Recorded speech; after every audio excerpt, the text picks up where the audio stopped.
ओम अज्ञानतिमिरान्धस्य ज्ञानाञ्जनशलाकया चक्षुरुन्मीलितं येन तस्मै श्रीगुरुवे नमः। नमो महावदन्याय कृष्ण प्रेम प्रदायते कृष्णाय कृष्ण चैतन्य नामने गौरत्विषे नमः। हे कृष्ण करुणा सिंधु दीन बंधु जगतपते गोपेश गोपिका कांत राधा कांत नमोस्तुते। तप्त कांचन गौरांगी राधे वृंदावनेश्वरी वृषभानुसुते देवी प्रणमामि हरिप्रिये। तवै वास्मि ना जीवामि त्वया विना इति विज्ञाय राधे त्वं नय मां चरणान्तिकं।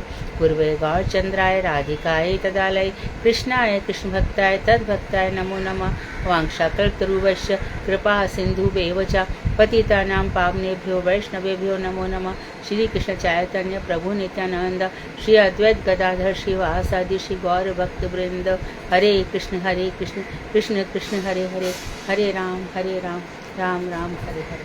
मैं सर्वप्रथम मध्य गुरु पाद पद्म परमाराध्यतम नित्य प्रविष्ट ओम विष्णुपाद अष्टोत्तर शत श्री भक्ति वेदांत श्री नारायण गोस्वामी महाराज मध्य शिक्षा गुरु पाद पद्म परमाराध्यतम नित्य प्रविष्ट ओम विष्णुपाद अष्टोत्तर शत श्री भक्ति वेदांत श्री बावन गोसाई महाराज के श्री चरण कमलों में अनंत कोटि दंडवत प्रणाति ज्ञापन करती हूँ। तत्पश्चात ग्रंथराज मुनि श्रीमद् भागवतात् मरीचि माला तदय रचयिता ओम विष्णुपाद श्री भक्ति विनोद ठाकुर के चरणार बिंदु में अनंत कोटि दंडवत प्रणाम कर उनके कृपा की भिक्षा करती हूँ। मैं श्री वैष्णवी के चरणों में यथा योग्य बंधन अभिवादन दंडवत प्रणाम करती हूँ। तो जो साधक है अर्थात जो भजन की साधना कर रहा है उसकी कहीं ना कहीं इच्छा तो ये रहती है कि मैंने भगवान का नाम ले लिया और नाम ले रहा हूँ और मैं जहाँ जहाँ जा रहा हूँ मंदिरों में वहाँ भगवान के दर्शन भी हो रहे हैं। कितने ही रूपों में भगवान के हमें दर्शन हो रहे हैं ना। दक्षिण साउथ में जाओगे, इधर वृंदावन जाओगे, मथुरा में जाओगे तो भगवान के दर्शन अनेक प्रकार से, फिर उनका नाम है, उनका रूप है, फिर भगवान के गुण है और फिर भगवान की लीलाएं हैं।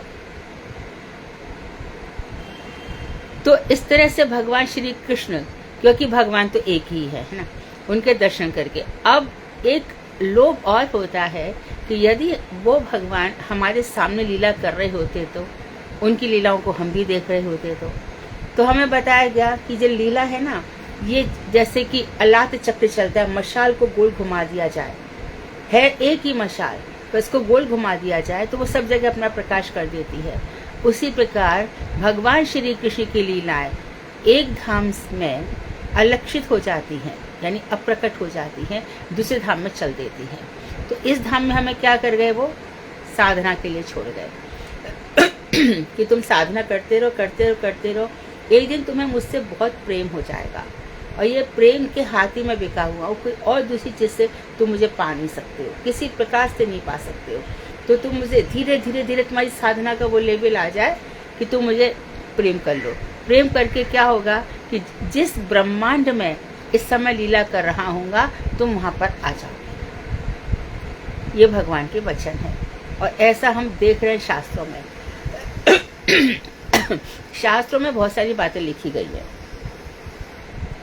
शास्त्र में ऐसा था कि पहले सतयुग आएगा, फिर त्रेता आएगा, फिर द्वापर आएगा, कलयुग आएगा। सतयुग आएगा, द्वापर, तीसरे नंबर का त्रेता होगा, चौथा कलयुग। लेकिन एक बार जब गौतम ऋषि थे, बड़े भारी, बहुत भारी साधक थे, एकदम इनकी बड़े सर्वशक्तिमान थे, जहाँ तक कि काल पड़ गया 100 वर्षों तक और इन्होंने अपनी शक्ति से सबको खिला पिला दिया, काल का भी असर होने नहीं दिया। इन्हीं गौतम ऋषि के साथ देखो कैसा हो गया। इंद्र ने चंद्रमा से कहा कि तू मेरा मित्र है, आज जल्दी से नीचे आ जाना, जिससे कि गौतम ऋषि घर से निकल जाए। अर्थात सूरज तो मेरे वश में नहीं है, तू जल्दी से नीचे आ जाना। उन को भी लगा कि चलो हो गया होगा। और इस तरह से, हाँ एक मिनट, तो चंद्रमा आ गया। तो गौतम ऋषि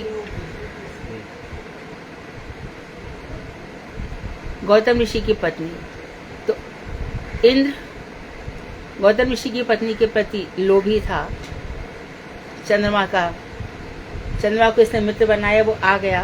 तो इधर ये चले गए इंद्र, गौतम ऋषि नहाने चले गए तो लौट कर आके देखे वहाँ पे तो कुछ है ही नहीं, अभी सूर्योदय भी नहीं हुआ, तो ये तो निशा बेला है, यहाँ तो स्नान ही करना चाहिए।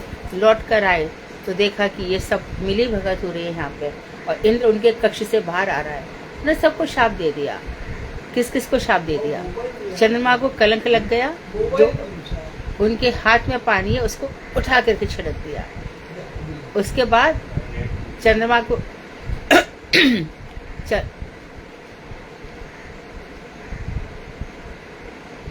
और इंद्र को तो बहुत ही बुरा शाप दिया, जो स्त्रियों के चिन्ह होते जा, तेरे हजारों चिन्ह तेरे शरीर में हो जाए।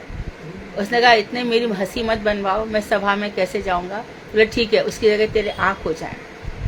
उसके बाद फिर पति को शाप दिया, तेरे को पता नहीं चलता कि तेरा पति कौन है, तू पत्थर ही हो जा, तेरे को कुछ होश नहीं आता। तो उन्होंने उसको पत्थर बना दिया। अब यहाँ पे क्या हुआ, कहा कि मैं कब मेरा उद्धार होगा, कि द्वापर में कृष्ण आएंगे तभी तेरा उद्धार होगा, राम आएंगे तब तेरा उद्धार होगा। ये बात है सतयुग की। तो उन्होंने कहा कि त्रेता तो द्वापर के बाद आएगा, इतने समय तक मैं पत्थर ही बन के रहूंगी क्या? तो गौतम ऋषि ने कहा कि ठीक है, आज से पहले त्रेता आएगा फिर द्वापर आएगा। तो ये सब चीजें किस पर निर्भर करती है? इतना योग बल ये साधना पे निर्भर करती है। हम सब भी यदि ऐसी साधना दृढ़ता पूर्वक करें, हम सबके अंदर भी ऐसी शक्तियां आ सकती हैं। और ये शक्तियां कैसे आती हैं? भगवान के नाम से आएंगी, 100% आएंगी।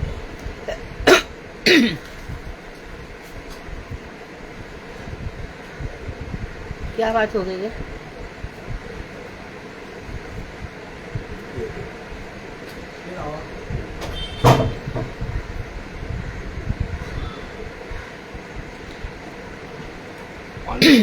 तो इन शक्तियों से हम सुसंपन्न कैसे हो सकते हैं? तो हमारे शरीर में बहुत सारे नाभि चक्र, सुषुम्ना नाड़ी, हृदय में मणिपुर चक्र, तो ये सब चक्र जागृत हो जाते हैं। किसके? जो नाम जप कर रहा है। उसके रोग शोक ताप मोह आसक्ति सब दूर हो जाते हैं। और बड़े ही कहते हैं ना एकदम हमारे जो परम गुरुदेव थे आचार्य केसरी, केसरी मतलब सिंह, सिंह के रूप में। सिंह किसी से मोह नहीं रखता, जहाँ तक कि अपने बच्चों को भी शेर खा जाता है, ऐसा सुना जाता है। तो जब ये साधना हो जाती है तो हृदय में अब यहाँ पे चले जाओ, स्वामी महाराज है ना, कोई नहीं था विदेश में उनका, एक वृक्ष के नीचे कौन सहारा था? नाम सहारा था। नाम के सहारे उन्होंने सब जगह अलग जगह दिया। तो हमारे पास जितना भी समय है उसमें नाम इकट्ठा करते रहो। जैसे धन इकट्ठा करते ना, 1-1 रुपया करके हम बचाते धन को, ऐसे एक क्षण चला, मैं नाम ले लेता तो अच्छा था, नाम ले लेता तो अच्छा था।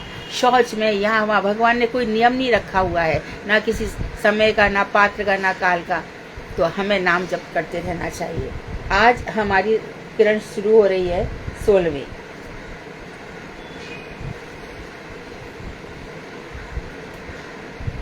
पंद्रह किरण तक हमने भागवत के श्लोकों को पढ़ा, समझा, और अब षोडश किरण में बता रहे हैं भाव के उदय का क्रम। धीरे धीरे ये भाव हमारे हृदय में कैसे उदित होंगे, ये भाव कहाँ से आएंगे? आसक्ति तो होगी भगवान से, उनके रूप से, उनके गुण से, लीला से। अब रहा नहीं जाता। सोता भी हो तो लगता है सुबह कब उठूं, सोता भी तो लगता है सुबह, अरे उनका नाम, क्या मैं सोता रह गया, सोती रह गई, नाम जपती तो अच्छा था। ऐसे जब भाव आने, तो भाव भक्ति में देखो कैसे उदय का क्रम है। तो इसमें इन्होंने किसको याद किया है?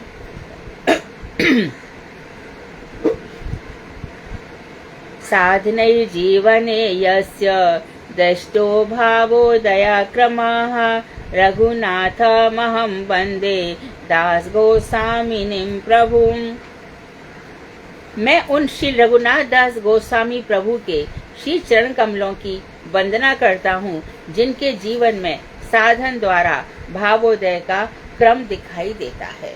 क्रमशः भक्ति, पहले घर से आते थे, महाप्रभु से मिलते थे, महाप्रभु उनसे कहते थे कि ठीक है उत्सव होना चाहिए। तो पानी हाटी उत्सव देखा ना आपने, तो वहां पर नित्यानंद ठाकुर और महाप्रभु बैठते थे, घर से आते थे, सबको दही चिवड़े में आज भी हमारे यहाँ अब मई जून के महीने में आता है ना, दही चिड़ा खिलाते हैं। कोई लोग ये पोहा जो होता है उसको भिगो करके उसमें केला मिला देते हैं, संदेश मिला देते हैं, कोई रसगुल्ला मिला देते हैं, कोई आम का अमरस मिला देता है।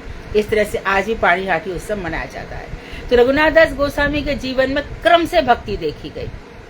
माँ बाप ने शादी कर दी कि इतनी सुंदर स्त्री से लड़की से कर दी कि इसके मुंह में फंस जाएगा, उसकी तरफ देखते तक भी नहीं थे। 2 भाइयों के बीच में अकेला बेटा था और दोनों ही भाई उनसे प्यार करते थे और दोनों की यही चिंता थी ये निकल नहीं जाए। इनके गुरु भी थे यदुनंदन और इन्होंने सुन रखा था कि इस तरह से श्रीमन महाप्रभु नित्यानंद ठाकुर की महिमा सुन रखी थी, तो बार बार भागते थे। तो बार बार महाप्रभु कहते थे कि ये कोई तरीका नहीं है। उनको ये समझाया ग्राम में वार्ता न कहिवे न सुनबे। तो फर्स्ट स्टेप ये बताया कि देखो संसार की बातें मत करना और ना ही सुनना, करना भी नहीं और सुनना भी नहीं। हम तो कर नहीं रहे थे, कोई सुना रहा तो तुम सुन रहे थे, नहीं, उसमें तुम्हारा टाइम वेस्ट हो जाएगा और मन में किसी के गुण दोष तुम्हारे अंदर चले आएंगे। तो ये मना कर दिया और फिर कहा भाल ना खावे भाल ना पहने, ना अच्छा खा ना अच्छा पहन। यहाँ से भी उनको रोक दिया। अब धीरे धीरे वो वहां से चले आए भाग के जैसे भी तैसे। तो माँ बाप ने उनको बहुत बंधन बांधे, वो इन बंधनों में नहीं रहे, दिन रात जाप करते थे। ये बंधन ऐसे नहीं छूटेंगे, नाम जब से छूट सकते हैं, मन से नहीं छूटेंगे। मन से तो मेरा भाई, मेरे भाभी, मेरी भतीजी, मेरा भतीजा, ना जाने किस किस को, कोई हमारे पहले थे भी नहीं, अब भी नहीं है। तो इस जन्म के तो है ये, इस जन्म में हमें तैयारी करनी है कि और हमारा अगला जन्म किस प्रकार से विरक्त हो, क्योंकि मृत्यु तो सच्चाई है ना, मरना तो पड़ेगा, कोई साथ में जाएगा नहीं। तो अब इन्होंने क्या किया, रघुनाथ दास गोस्वामी ने वहां से भी चले आए। तो चले आकर के धीरे धीरे महाप्रभु ने स्वरूप दामोदर को इनके ऊपर अपॉइंट कर रखा था कि जरा देखना रघुनाथ कैसे जीवन जीता है। तो इसी प्रकार से हमारे गुरु जी भी भगवान के द्वारा नियुक्त हैं कि देखो ये लोग कैसे भक्ति में कितना आगे बढ़ते हैं। तो गुरुदेव हर गुरु पूर्णिमा पे हम जाते थे तो गुरु जी कहते थे हर गुरु पूर्णिमा पे पहले श्रद्धा, निष्ठा, रुचि, आसक्ति तक तो पहुंचो कम से कम इस जन्म में। ऐसे गुरु जी कहते थे, आसक्ति तक तो पहुंचो, उसके बाद भाव भक्ति है। तो वहां पर वो दरवाजे पे खड़े हो जाते थे और तो देखते थे कोई तो आके दे जाता है, कोई आके नहीं देता है। तो शाम हो जाती थी तो ऐसे तो 4 घंटे मेरे चले जाते, भजन ही नहीं होता। अयाचित व्रति से खड़े, मांगते नहीं थे किसी को कोई, तो उन्होंने वो भी छोड़ दिया। तो महाप्रभु कहते थे स्वरूप आज से रघुनाथ अपना जीवन यापन कैसे करता है, ऐसे करता है। अच्छा ठीक है, बिल्कुल ये नहीं सोच रहे हैं देखो जरा कि इतने महाधनाढ्य लोगों का बेटा है और कैसा जीवन जी रहा है, इसको कैसा लग, बिल्कुल नहीं, भाव उदय धीरे धीरे क्रम पूर्वक। और एक बार जब उन्होंने देखा कि रात को जो जितना भी चावल है जगन्नाथ जी में जो छोड़ दिया जाता है, उच्चिष्ट, गाय भी जिसको नहीं खाती हैं, उन चावलों को धो करके वो अपना जीवन यापन करते हैं। और चावलों को धो के भाई स्वरूप दामोदर से पूछा, स्वरूप अभी रघु कैसे करता है कि गायों का जो झूठा चावल है उनको धो करके थोड़ा बहुत खा लेता है। ऐसे हमारी विष्णु प्रिया जी, उनका भी जीवन वैसा ही है। एक एक चावल महामंत्र का जाप करती है, एक एक चावल इकट्ठा करके शाम को 4 बजे थोड़ा बहुत बनाती है कि नहीं बनाती है। अच्छा इससे क्या होगा, भगवान की प्राप्ति हो जाती। भगवान की प्राप्ति से क्या होगी, ये जो कलमश भरा संसार है ना, इससे पीछा छूट जाता है। तो पीछा नहीं छूटेगा, इस माया से हमारा पीछा नहीं छूटेगा। तो वहां पर भगवान के धाम में आनंद से रहते हैं। तो जब रघुनाथ दास गोस्वामी यहाँ तक पहुंच गए तो स्वरूप दामोदर ने बता दिया। तो धो रहे थे, धो करके गौरांग महाप्रभु की जय ऐसे चावल खा ही रहे थे कि महाप्रभु ने झट से पीछे से झपट्टा मार दिया और खाने लग गए। खा ही लिया। ये महाराज, ये भगवान, ये आपके लिए नहीं है महाप्रभु, आप मत खाइए, तो इन चावलों में मुझे बड़ा स्वाद आ रहा है। तो इस तरह से भावोदय का क्रम। तो रघुनाथ दास गोस्वामी ने, ये रघुनाथ दास गोस्वामी गोवर्धन में रह करके जिस तरह से उन्होंने भजन किया है, इनकी रक्षा के लिए स्वयं राधा रानी आ जाती थी, सभी को पता है। हम वहाँ पर जब रघुनाथ दास गोस्वामी के भजन कुटीर में देखते हैं, जो कि राधा कुंड के पास में है, तो वहाँ पर चित्र दिखाए जा रहे हैं कि बाघ वहाँ पर आ रहा है, पर ये भजन कर रहे हैं। बाघ खा नहीं सकता ऐसे व्यक्ति को, कैसे खाएगा? क्योंकि उस बाघ में भी तो अंतर्यामी भगवान है। बोलते हैं भगवान बाघ को प्रेरणा थोड़ी देंगे किसको खा जा।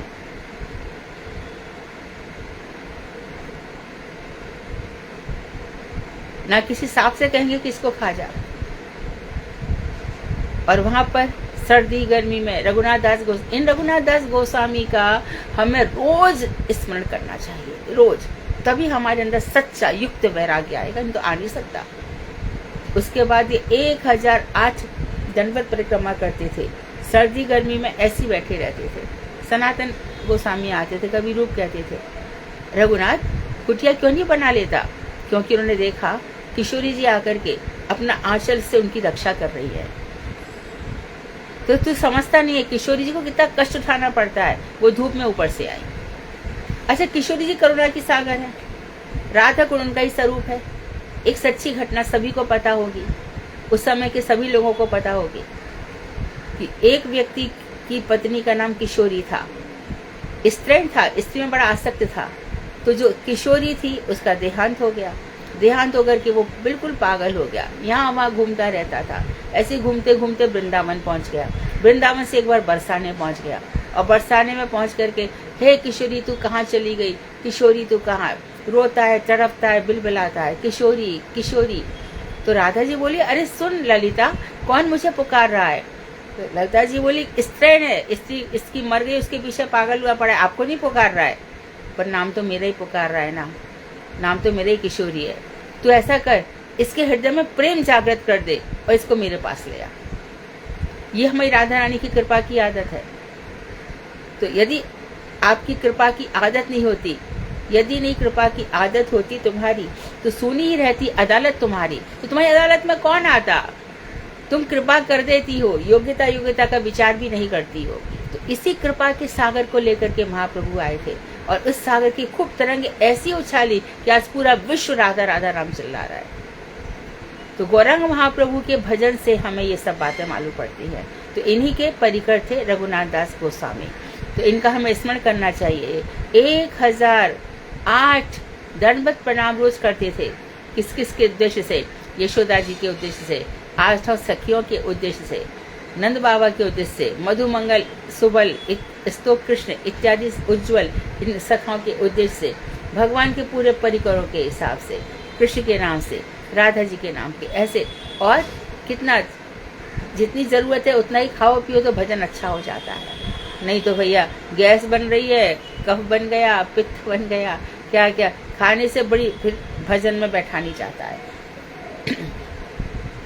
तो हमें उतना ही खाना चाहिए। तो रघुनाथ दास गोस्वामी से हमें मनुष्य जीवन की कैसे सफलता है वो सीखना पड़ेगा। तो एक क्रम, ये एक साथ नहीं होगा। या कोई वैष्णव कृपा कर दे, या कोई वैष्णव आके कृपा कर दे तो हो जाएगा, वैष्णव कृपा करेंगे तो हो जाएगा, एक साथ तो नहीं हो सकता। तो हम सबको धीरे धीरे ऐसे भाव अपने हृदय में, जितना ऊंचा भक्तों का चिंतन करेंगे। एक हमने देख लिया, अरे ये तो पैसा लेता है फिर भजन करता है, ऐसे लोगों को हम देखते रहेंगे ना तो मन में भक्ति नहीं आएगी, क्योंकि अभी तुम्हारे भजन का प्रारंभ भी नहीं है ना।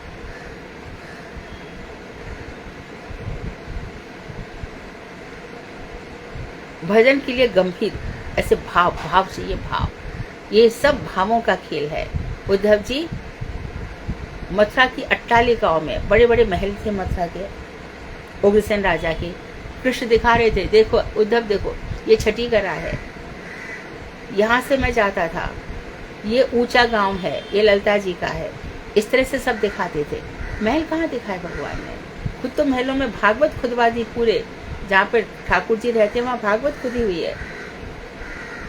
तो बहुत ही शांत मन से, सब द्वंद्व से रहित होकर, मान से अपमान से, जय से विजय से, लाभ से हानि से, सबसे रहित होकर धीरे धीरे हम भगवान का भजन करेंगे। स्थित प्रज्ञ से का भाषा, जो स्थित प्रज्ञ अर्थात जिसकी बुद्धि, जिसका विवेक शांत हो चुका है, ये भक्ति का मार्ग उनके लिए ही है। तो ऐसे हमने आज श्री रघुनाथ दास गोस्वामी का स्मरण किया। उनके चरणों में हम बार बार प्रार्थना करेंगे कि हमारे ऊपर भी ऐसी कृपा करें, कृपा का लेश मात्र भी करें कि आपके जैसी भक्ति तो हम नहीं कर सकते, लेकिन आपके पीछे पीछे हम चल सकते हैं, जिससे कि आपकी कृपा मिल जाए। अनुब्रजा में हम, कृष्ण भी कहते हैं मैं भक्तों के पीछे पीछे चलता हूँ। आगे बताया तो अब भावोदय में बहुत सुंदर चैप्टर है, बहुत ही इंटरेस्टिंग है। भावोदय का क्रम वर्णन करते हुए भगवान श्री कपिल देव अपनी मैया देवहूति से कहते हैं, क्या होता है पहले, सताम प्रसंगानामं वीर संविदो भव सताम प्रसंगान मम वीर संविदो भवन्ति हृत्का रसायन कथाः तजोषनादाश्व अपवर्ग वर्त्मनि श्रद्धारति भक्ति रनुक्रमिष्यति। साधु जनों के प्रकृष्ट संग में मेरी महिमा प्रकाशक कथा उदित होती है। जो साधु है, सच्चे साधु, साधु उसी को कहा गया। देखो, कोई सन्यासी है, कोई गृहस्थ है, कोई स्त्री है, कोई पुरुष है, नहीं, ये सब नहीं देखा जाएगा। जे तत्ववेत्ता, ये कृष्ण तत्ववेत्ता से ही साधु है। बहुत से सन्यासी कृष्ण के विषय में कुछ नहीं जानते, तो क्या उनको साधु कहा जाएगा? नहीं ना। यही तो महाप्रभु ने कहा है, जे तत्ववेद, कृष्ण तत्ववेत्ता से ही साधु है। जो कृष्ण तत्व को जानता है वही साधु होता है। तो साधु जनों के उसमें क्या होगा, उनका प्रकृष्ट संग मिलेगा, उत्कृष्ट संग मिलेगा। सबसे सुंदर संग साधुओं का होता है। साधु संग सर्वशास्त्र कहे, और लव मात्र साधु संग सर्व सिद्धि है। लव मात्र साधु संग से सारी सिद्धि पाने के लिए तो जीवन है। सिद्धियां क्यों नहीं मिले हमें? जरूर सिद्धि मिलनी चाहिए। क्या हम जहां बैठते हैं कृष्ण नाम हमारी जीवा पर नृत्य करता है। इतना प्रसन्न है नाम हमसे, क्योंकि हमारा हृदय शुद्ध है, हमारी जीवा पर और कुछ आता ही नहीं है। तो प्रकट संग में क्या होगा, ऐसी कथाएं उदित होंगी जहां मेरी महिमा प्रकट होती होगी। फिर क्या होता है, जो हृदय तथा कर्ण के लिए रसायन स्वरूप है, रसायन मतलब अमृत स्वरूप है, ये कथाएं कानों के लिए। अच्छा, कान यदि हमारे अंदर योग है, तपस्या है, संसार की आसक्ति इत्यादि है, तो कान बंद हो जाते हैं, वहाँ पे कथाएं घुसती नहीं है। लेकिन ये सब हट जाते हैं तो कानों में घुस जाती है अमृत बनकर, और हृदय का रसायन है। उसे सुनते सुनते कुछ दिनों में ही मोक्ष पथ स्वरूप श्री कृष्ण में सबसे पहले श्रद्धा होती है।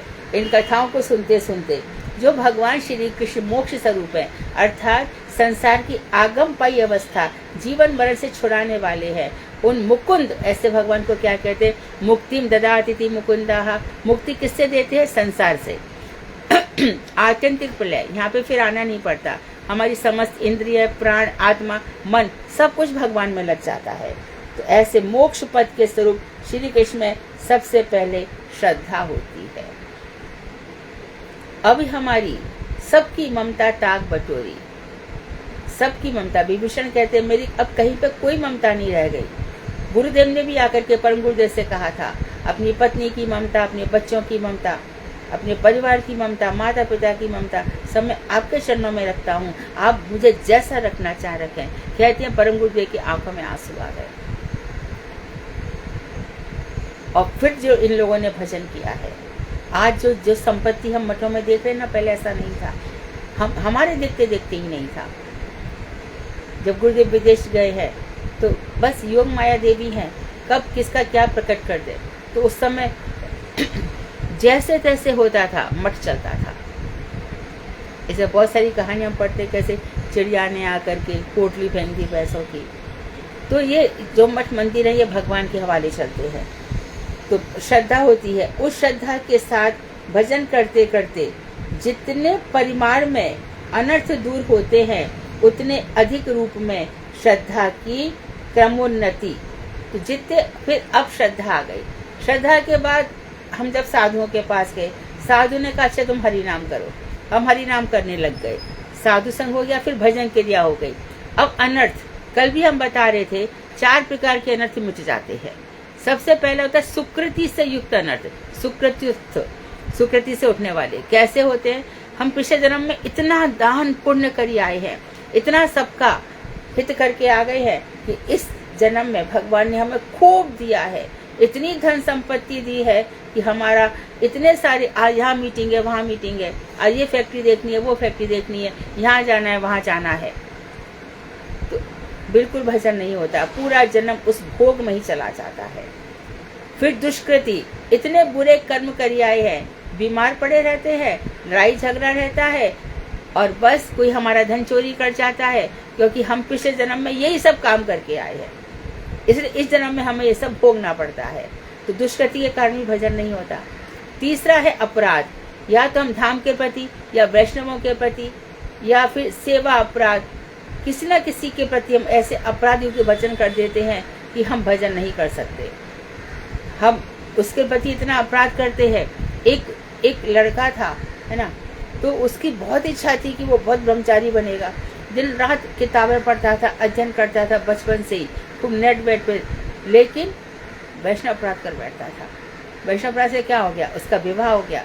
अपराधी के पास धन संपत्ति खूब आ सकती है, कोई दारा सुत लक्ष्मी पापी के भी हो, इस समय प्रभावित नहीं होना चाहिए, लेकिन कृष्ण नहीं मिलते। अब भोग अपराध कितने जन्म जाएंगे पता नहीं, 100 जन्म, 200 करोड़, क्या मालूम कितने जन्म जाएंगे। तो क्रमोन्नति से निष्ठा होती है, फिर रुचि होती है, फिर आसक्ति होती है, और उसके बाद रति, भगवान श्री कृष्ण में हमारी रति उत्पन्न हो जाती है, और रति का ही दूसरा नाम भाव है, इसी को भाव कहते हैं। रति ही क्रमशः परिपक्व होकर फिर ये क्या बन जाती है, प्रेम। तो ये 7 अवस्था, उसके बाद भाव भक्ति आती है, फिर हमारे अंदर प्रेमा भक्ति जगती है। भाग कितने सर्वोत्तम हैं, इसका वर्णन करते हुए श्री नारद मुनि श्रीमद् भागवत के प्रथम स्कंध में श्री व्यास देव जी से कह रहे हैं। क्या कह रहे हैं?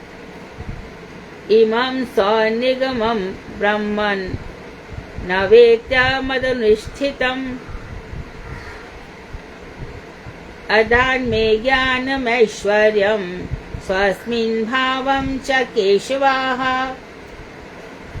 अपने निगम अर्थात अपने अंतरंग वेदोक्त ज्ञान रूप उपदेश वाणी का मेरे द्वारा पालन होता देखकर भगवान श्री हरि मेरे प्रति बहुत प्रसन्न हुए। ये कौन कह रहा है? व्यास जी कह रहे हैं श्री नारद जी से। तो ये उपदेश है, भगवान श्री कृष्ण ने ब्रह्मा जी को दिया, ब्रह्मा ने नारद को दिया। तो ये जो रास्ता है हमारे महापुरुषों का रास्ता है, और संसार के भोग का रास्ता उन पशुओं का जो अंग्रेज है, खाओ पियो ऐश करो, ये पशुओं का रास्ता है। हमारा रास्ता जो भगवान है उनके द्वारा बताया गया है। अभी हमारे ऊपर है कि हम कैसा रास्ता चुनते हैं। अपने निगम अर्थात वेद, तो वेदों में जो अंतरंग रूप से बातें कही गई हैं, उन ज्ञान रूपी उपदेश वाणी का मेरे द्वारा पालन हुआ। वेदों में जो बताया गया है, गुह्यतम ज्ञान, भगवान का भजन करो। वेदों में तो कर्म भी बताए गए हैं, यज्ञ भी बताए गए हैं, ज्ञान में उपासना, कई कई प्रकार से वेद है ना। लेकिन वहाँ पर जो छुपी हुई वाणी है कि भक्ति से मैं प्राप्त होता हूँ। तो जब नारद जी ने देखा कि मैं भक्ति का पालन कर रहा हूँ वेदवाणी का, तो भगवान श्री हरि मेरे प्रति बहुत प्रसन्न हुए। अब श्री कृष्ण की प्रसन्नता, यदि भगवान प्रसन्न हो जाए तो फिर बात ही क्या है ना। तो वो क्यों प्रसन्न होंगे? उनको मान रहे, उनकी बात नहीं मान रहे। गीता में भगवान कह रहे हैं सब तज हरि भज सर्वधर्मान परित्यज्य मामेकं शरणं व्रज, मेरी शरण में आ जाएंगे। तुम्हारा घर में कैसे चलेगा, सब कुछ कैसे होगा? योग क्षेमम वहां में हम, तुम्हारा योग क्षेम मैं वहन करता हूँ। तो मतलब मैं नौकरी छोड़ दूँ? अच्छा एक बात बता, मठ में इतने लोग आते हैं, खर्चा पानी कौन चलाता है? बता तो सही, मेरे कितने भक्त भूखे मरे, बता। सच्ची भक्ति होनी चाहिए, सच्चा वैराग्य, तो मैं तेरे लिए खड़ा हूँ। और इतने जन्मों, कितने अनादिकाल से, सदियों से कितने लोगों का भगवान उद्धार करते आ रहे हैं। जब अकबर था उस समय के हमारे वल्लभाचार्य इत्यादि अष्ट सखा किस तरह से भजन करते थे, कभी कोई डरा भी नहीं, कभी कोई रुका भी नहीं। तथा मुझे चित्त संबंधी ऐश्वर्य और उसके प्रति भाव प्रदान किया। तो व्यास जी कह रहे हैं कि भगवान ने जब देखा तो मुझसे प्रसन्न हो गए। प्रसन्न होकर के उन्होंने क्या किया, मुझे चित्त संबंधी ऐश्वर्य अर्थात ज्ञान दिया खूब, जिससे मैं भागवत प्रकट कर सका। चित्त कहते संवित शक्ति, ज्ञान शक्ति। और क्या दिया, उसके प्रति भाव प्रदान किए और मुझे भाव भी दिए। बिना भाव के ऊपर ऊपर से होगा तो नहीं जमेगा, सच्चे भावों के साथ होना चाहिए। यही बात किसने कही थी, विभीषण ने।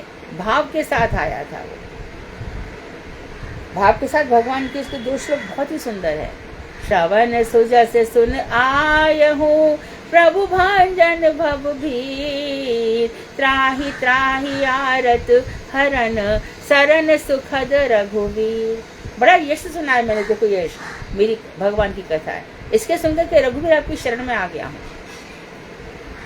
त्राहि त्राहि, रक्षा करो रक्षा करो, मैं आपके चरणाश्रित हूँ, मैं आपके शरणागत हूँ। तो क्या करूँ मैं, बार बार बर मांग हूँ, हर्ष देओ श्री रंग, पद सरोज अनुपायनी, भक्ति सदा सत्संग। आपके पद सरोज चरण कमल है, उसमें अनपायनी भक्ति दे दो मुझे, कभी ना हटने वाली, कभी अलग ना हो, ऐसी भक्ति दो मुझे। और सत्संग, साधु संग दो। साधु संग की प्रार्थना करनी चाहिए भगवान से, क्योंकि इन साधुओं के संग में हमारे जीवन की सार्थकता मालूम पड़ती है। नहीं तो अब तक का जन्म हमने क्या पा लिया बताओ तो। लाखों करोड़ लोग मर रहे हैं, हम भी ऐसे मर जाएंगे, ऐसी खालियां चले जाएंगे, कर्मों की पोटली हो जाएगी साथ में। लेकिन हम भजन करेंगे तो हमारा जीना मरना सब सफल हो जाएगा। मरना भी उसी का सफल है जिसने अपने जीवन में भगवान को प्राप्त कर लिया। ध्रुव के लिए विमान आ गया, तो आप सोचोगे कि हमारे लिए विमान आया, आ सकता है, 100% आ सकता है। अस्पताल में, हॉस्पिटल में एक दादी थी, चतुर्वेदी दादी थी, माँ मेरी दादी भी पड़ी हुई थी उधर, 2 दिन के लिए हॉस्पिटल में एडमिट हुई। अचानक वो चतुर्वेदी जी थी, अचानक वो चिल्लाने लगी और बहुत जोर जोर से बोलने लगी, अरे जे काले कलूटे कहाँ से आ गए, अरे इनके तो ही मैंने भजन करवाएगा। एकदम फिर चतुर्वेदी भाषा में बोली, तो वो लौट गए, क्योंकि सबसे पहले जीव को यमराज के पास ले जाते हैं। जहाँ तक कि ऐसा भी कहा जाता है महाभारत में कि पांडव, युधिष्ठिर आदि 5 भाई, जब युधिष्ठिर से कहा गया कि तुम पहले क्या देखना चाहते हो, तो कुछ 5 मिनट के लिए तुम्हें तो नरक में 5 मिनट देखा, तो दुर्योधन आदि के साथ बड़ा दुर्व्यवहार मांगे, उनको दुर्व्यवहार किया, उनके साथ नरक का भोग देखा, तो उन्होंने 1 सेकंड भी नहीं देख पाए, आंखें बंद कर ली। यदि नरक में कोई भक्त चला जाए तो नरक के सारे जीवों को तार सकता है वो। तो वहां पे जाना पड़ता है। नरक में जब जाएंगे तो वहां पर जाकर के फिर हिसाब किताब बैठता है कि इस भक्त को कहां पर लेकर के जाना है। सभी के साथ होता है ऐसा। अजामिल 88 वर्ष का था, तो आ गए। हाँ, उसके बाद वो जो माता जी थी तो चिल्लाने लगी कि ये कहाँ से काले कलूटे आ गए। फिर एकदम बोली, हाँ अब आयो रे विमान, आगे ऐसे देखो कैसे चतुर्भुज आ रहे हैं, अब मैं जाऊंगी। हम में से एक हैं वो। इसी प्रकार ध्रुव जब जा रहे थे तो ध्रुव ने पहला प्रश्न ये किया, मेरी माँ कहाँ है, ये देखो तुम्हारी माँ आ गई तुम्हारे साथ। तो जिसका उसमें ये बात सिद्ध हुई कि जिसके घर में वैष्णव हो जाता है महाभागवत, उसकी 21 पीढ़ियां तर जाती हैं। तो वो चले गए। तो और भी देखा जाता है, धुंधकारी को एक बांस में 7 गांठ में 7 दिन में एक गांठ बांस में आकर के प्रेत तो कहीं भी रह सकते हैं, वहां पे आके बैठा और उसका उद्धार हुआ। तो शुद्ध भक्त से भागवत सुनने से ऐसा हो जाता है। शुद्ध भक्त कौन? निष्कपट साधु, जिसके अंदर न धन, धर्म, अर्थ, काम, मोक्ष, किसी प्रकार का ज्ञान, कर्म, तपस्या, प्रतिष्ठा इत्यादि का किसी का लोभ नहीं है। जो सच्चा साधु है उसके मुख से सुनो तो सबका कल्याण हो जाएगा।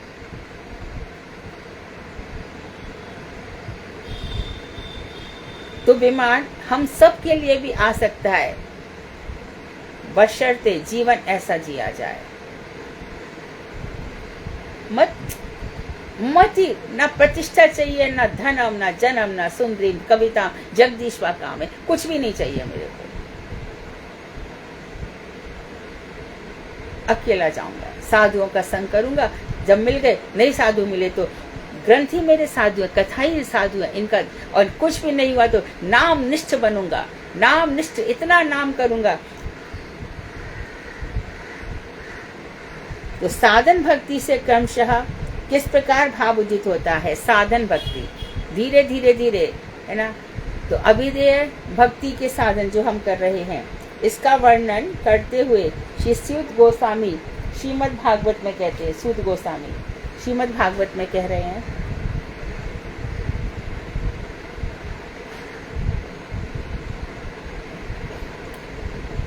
तस्मादेकेन मनसा भगवान साधवतां पति श्रोतव्य कीर्तितव्यस्य देह पूज्यस्य नित्यदा।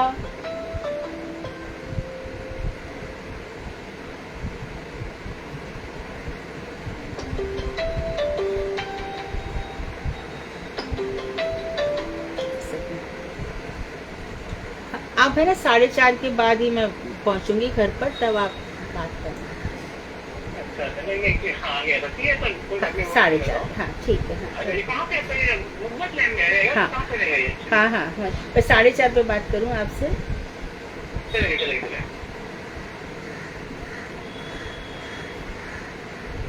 श्रोतव्य कीर्तितव्यस्य देह पूज्यस्य नित्यदा।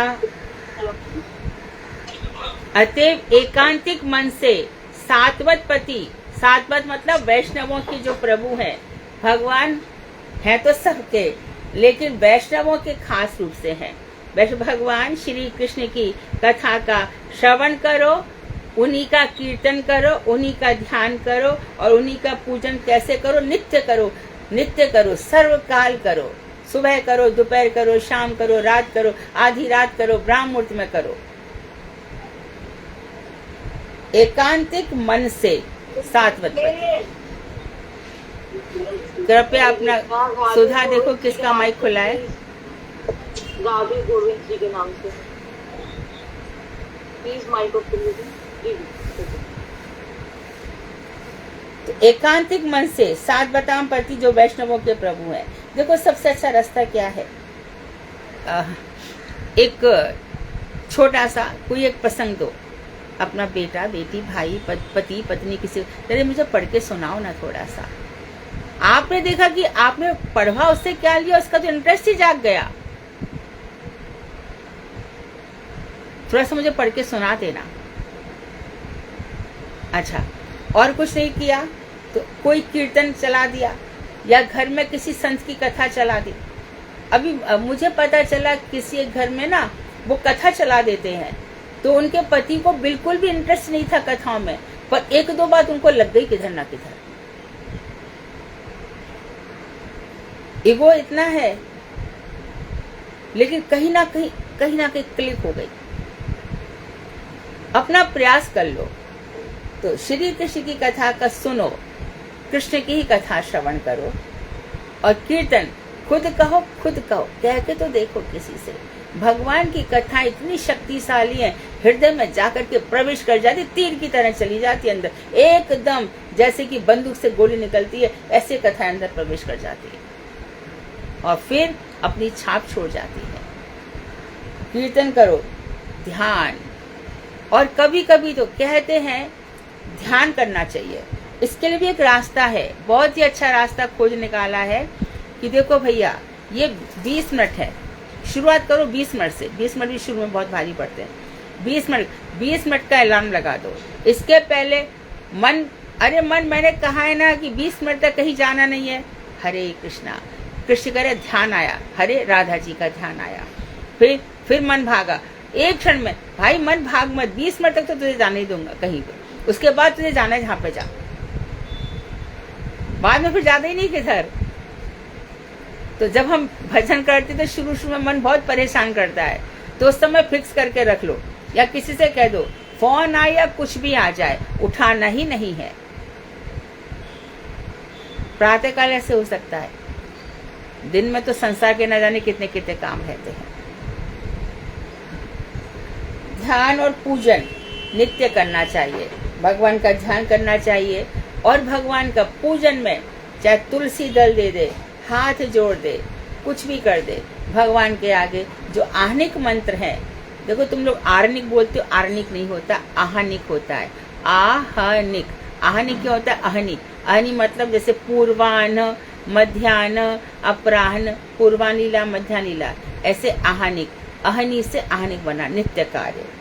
और पूजन नित्य करना चाहिए, हर दिन श्रवण करो, सुनो थोड़ा सा। आज थोड़ी कथा तो सुननी पड़ेगी, अपनी पत्नी से कहो तुमने आज क्या पढ़ा था, क्या सुना था, हमें सुनाओ। तो पत्नी भी जो कथा सुनती है ना, ध्यान से सुनेगी कि आज मुझसे पूछेंगे क्या कथा चल रही। तो इसी प्रकार से पति कथा कहे तो पत्नी पूछे आज क्या सुनकर आई, ये बता, तुम्हारा घर गोलोक धाम बन जाएगा। और फिर मंगल ही मंगल है, श्रेयः सितिम, वहां मंगल का पथ ही खुल जाएगा।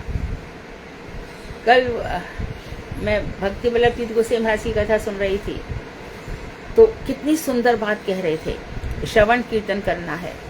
तो ये कह रहे थे कि देखो तुम लोग यहाँ पर आए हो तो ना धर्म ना जन्म, तो सबसे पूछ रहे हैं बताओ कौन है, एक एक करके बोलो, कहो। महाप्रभु ने कहा कि मुझे धन नहीं चाहिए, जन नहीं चाहिए, सुनी चाहिए, एक एक करके बोलो तुम में से कितने लोग हैं जिनको धन नहीं चाहिए, हाथ उठाओ। तो कोई हाथ ही नहीं उठा रहा था, 2-4 ने उठाया होगा। मुझे धन नहीं चाहिए, कहो मुझे धन नहीं चाहिए। तो ऐसे कह रहे थे। और फिर बाद में उन्होंने एक बहुत ही सुंदर बात कही कि देखो ये जो मैंने मठ बनवाया है, मैंने नहीं कमाया पैसा, मैं कमा के नहीं लाया हूं, किसी दूसरे ने कमाया है, मैं भिक्षा करके लाया हूं। तो ये मठ मेरा कैसे हो गया?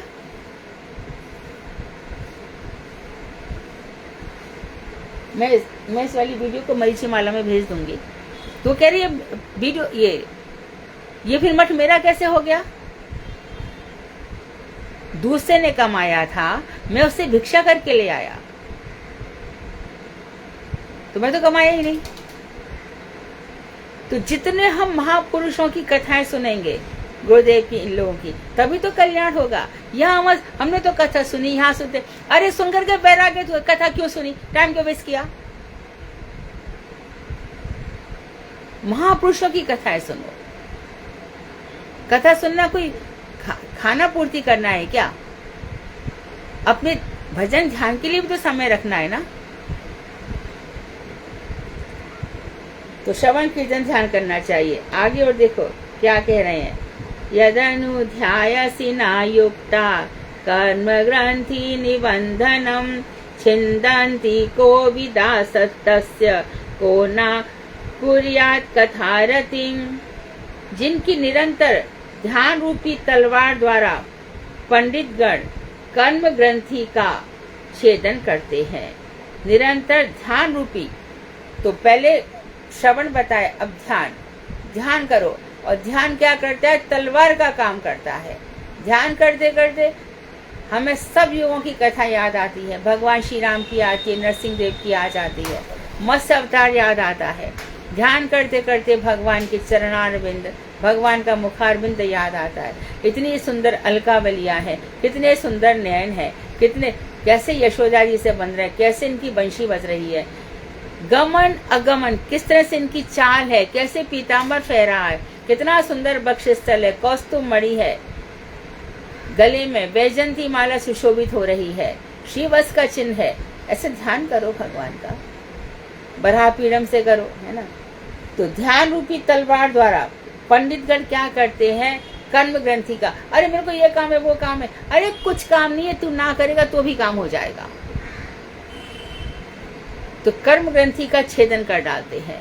ये कर्म फल देकर मरता है, कर लो काम, फल देगा, खत्म हो जाएगा। और क्या फल देगा इसकी कोई गारंटी भी नहीं है। तो उनकी कथा में हम किस भगवान, ऐसा कौन है कथा में, किस भाग्यवान व्यक्ति की रति नहीं होती। तो यहाँ पर शब्द ले लिया भाग्यवान। जो भाग्यवान है, सुकृतिवान है, उसकी इन भगवान की कथाओं में रति होना स्वाभाविक है, नेचुरल है। मनुष्य किसका ध्यान करेगा? मूर्ख लोग ही ध्यान करेंगे ना, मूर्ख स्त्री पुरुष का, पुरुष स्त्री का, ये सब संसार के जो फसाद है उनका। लेकिन जो भाग्यवान व्यक्ति है, ऐसा तो मूर्ख भी कर लेगा, पापी भी कर लेगा, उस ध्यान में कोई बड़ी बात नहीं है। यहाँ पर है भगवान का, भाग्यवान उनका ध्यान करेगा। भगवान का सुबह उठते ही सीधा सीधा भगवान का नाम लिए बिना श्री कृष्ण गोविंद हरे मुरारे, हरे कृष्ण उठे, फिर पृथ्वी माता को प्रणाम किया, आप मुझे क्षमा करें हे भूदेवी। भगवान श्री कृष्ण के उनसे प्रेम करने के लिए ही मैंने इस पृथ्वी पर जन्म लिया, और आप मेरा मल मूत्र सब कुछ सहती हैं, इसलिए आपसे हरी है कि मैं भगवान का भजन करूंगा, तो आप मुझे क्षमा कर देंगे, नहीं तो मैं पृथ्वी पर बोझ हूं, बोझ। इसके बाद फिर कह रहे हैं सुश्रुषो श्रद्धानस्य वासुदेव कथा रुचि स्यान महत सेवया विप्रा पुण्य तीर्थ निषेवणात। हरि कथा सुनने की इच्छा का नाम सुश्रुषा है। सुश्रुषा कहते सेवा करना, सेवा सुश्रुषा, सेवा करना है, भजन करना, और भजन करना और सुश्रुषा का मतलब है, इसको याद कर लो इस लाइन को, हरि कथा सुनने की इच्छा, यही भगवान की सेवा है। भाग्य क्रम से इसी सुश्रुषा के उदय होने पर श्रद्धा होती है। जब पहला स्टेप बताया कि भगवान की कथा सुनने की जब इच्छा होती है तो भगवान के प्रति हमारी श्रद्धा होती है। सुकृति के बिना यह श्रद्धा उत्पन्न नहीं होती। सुकृति यानी कि वही भाग्य, भाग्य के बिना यह श्रद्धा उत्पन्न नहीं होती। जब तक भाग्य नहीं होगा तो जिनकी ध्यान हो जाता है और मंगल कथाएं सुनने को मिल जाती हैं, तब हमारी श्रद्धा हो जाती है। सुकृति के बिना यह श्रद्धा उत्पन्न नहीं होती।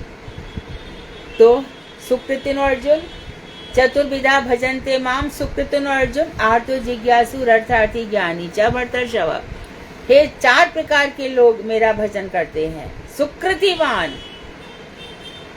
कुछ सुकृति जिनकी हो गई है, कैसे हो गई है देखो, इसको ले लो, नृग राजा को, ये गिरगिट बना, और जब गिरगिट बना तो कृष्ण के बच्चे आए वहां पे, सांब वगैरह वहां खेल रहे थे, खेलते खेलते उन्होंने गिरगिट देखा और जाकर कहा पिताजी पिताजी नीचे बहुत बड़ा गिरगिट है, अजीब सा जानवर है, कुछ समझ में नहीं आ रहा कौन है।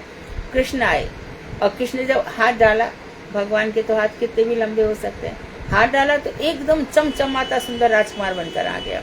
कौन है भाई तू? बोले मैं राजा नृग हूँ पिछले जन्म का। देखो जन्म जन्मांतर हम कैसे फल भोगते हैं, और हमें भी जो कुछ मिल रहा है ना, किसी भी रूप में बेटा बेटी पति, सब हमारे भाग्य, सब हमारे कर्मों का फल है। ये कैसे तू बन गया? बोले कि मैं गायों का दान करता था, एक दूसरे में गाय मिल गई, और जिसको मैंने गाय का दान दिया था एक दिन पहले, उस गाय को मैं दूसरे को दिया था, दोनों लड़ ली और मुझे शाप दे दिया। तो आज भगवान के दर्शन कैसे हो रहे हैं तुझे? इतना भाग्य तेरा कैसे जग गया? दान से तो मैं नहीं मिलता हूँ, ना दान है, मैं मिलता ही नहीं दान से, तो कैसे हो गया? बोले ऐसा हो गया था कि एक बार मंदिर में मैं था और मैंने ऐसे ही सोने के सिंहासन पर एक पंडित को भागवत रखकर दे दी। इसी दान के फल से मुझे आप मिल रहे हैं। तो श्रीमद् भागवत के प्रति जो मेरी श्रद्धा है, इससे मेरी सुकृति बनी। मैंने खोल के पढ़ा नहीं था उसको, मात्र मैंने दान ही दिया था, वो भी किसी अच्छे व्यक्ति को। तो मुझे आज ये फल मिला है कि मैं आपके दर्शन कर पा रहा हूँ। अब बता रहे सुकृति के बिना यह श्रद्धा उत्पन्न, ये सुकृति बन गई उसकी। तो 8 जो दुखी है वो भी सुकृतिवान है। जिज्ञासु जिसको कथाओं को, तत्व को जानने की इच्छा है, वो भी सुकृतिवान है। अर्थार्थी जिसको धन की इच्छा है, वो भी सुकृतिवान है, और ज्ञानी तो है ही। अब बता रहे महत् पुरुषों की महत् पुरुषों की सेवा ही सुकृति है। जो महान पुरुष जीवन में मिल जाए उनकी सेवा मिल जाए, ये तो होता ही होना ही चाहिए, है ना। तो महाराज जी सेवा करने की बहुत इच्छा होती थी, सुबह से रात तक। गुरुदेव कब उठेंगे, कब मंगल आरती के लिए जाएंगे, कब उनके चरण छूने को मिलेंगे, कब उनके दर्शन मिलेंगे, ये तो होता ही था। तो अभी गुरुदेव घर में सोए हैं, आराम से सोए हैं, तो मन करता था गुरुदेव के चरण संवाहन करें, चरण दबाएं। तो महाराज जी, कोई स्त्री महाराज जी के चरण नहीं छू सकती। तो महाराज जी स्त्री मानते थे, ऐसा तो कभी था ही नहीं। फिर भी यही सोचा कि गुरु जी की इच्छा ही सर्वोपरि है, वो जैसा कहेंगे वैसा करेंगे। तो इससे अच्छा है गुरु जी जो पसंद से खाते पीते हैं वही बनाया जाए, वही किया जाए, पुरुष वर्ग कर लेंगे। तो क्योंकि अभी मैं अपनी बात तो बहुत सारी नहीं बता सकती, परंतु मैंने ये देखा कि एक बार महाराज जी अपने कक्ष में बैठे थे ऊपर, तो कुछ लोग उनको पंखा कर रहे थे, लाइट नहीं थी। तो महाराज ने देखा कि इधर देखा, अरे माधव महाराज, इनको हटाओ यहाँ से, हटवा दो ना इससे। तो महत् पुरुष, ऐसे जो महान पुरुष है, देखो इसमें एक संत बैठे थे, सच्ची घटना है, और संत बैठ करके कथा सुना रहे हैं, और उनकी कथा चल रही है, आंखें बंद है, और वहीं पर एक स्त्री का दुपट्टा संत की बार बार आ जा रहा है, उनको होश नहीं है। लोगों ने कहा, महाराज आप तो नहीं जानते पर दुनिया क्या कहेगी। तो सेवा का अधिकार सभी को है, सेवा का अधिकार मांगा जाता है तुलसी देवी से। तुलसी देवी सेवा का अधिकार, मोर ये अभिलाष बिलास कुंजे दियो वास, नयने हैरिव सदा युगल रूप राशि। तो जो महत् पुरुष है उनकी सेवा करनी चाहिए, इससे हमारी सुकृति बनती है और भगवान में तो महत् पुरुषों का संग प्राप्त होता है। इसलिए पुण्य तीर्थ में पहले यहाँ पे सुकृति है, इस सुकृति से क्रमशः हरि कथा में श्रद्धा होती है। तो महत् पुरुषों की सेवा ही, जो श्रीमद् भागवत साधु, सच्चे साधु, वृंदावन साधु, बरसाने में चले जाओ, हमारे विनोदी बाबा है, रमेश बाबा है, सब साधु हैं, सब कुछ त्याग करके भजन कर रहे हैं। तो इनकी सेवा ही सुकृति, इनसे सुकृति बनती है, इसी सुकृति से भगवान मिलेंगे, इसी को सुकृति कहते हैं, महापुरुषों की सेवा को। इस सुकृति से क्रमशः धीरे धीरे हरि कथा में श्रद्धा होगी, अर्थात जितनी महापुरुषों की सेवा होगी उतनी हरि कथा में श्रद्धा होगी। पुण्य तीर्थों की सेवा से महत् पुरुषों का संग प्राप्त होता है।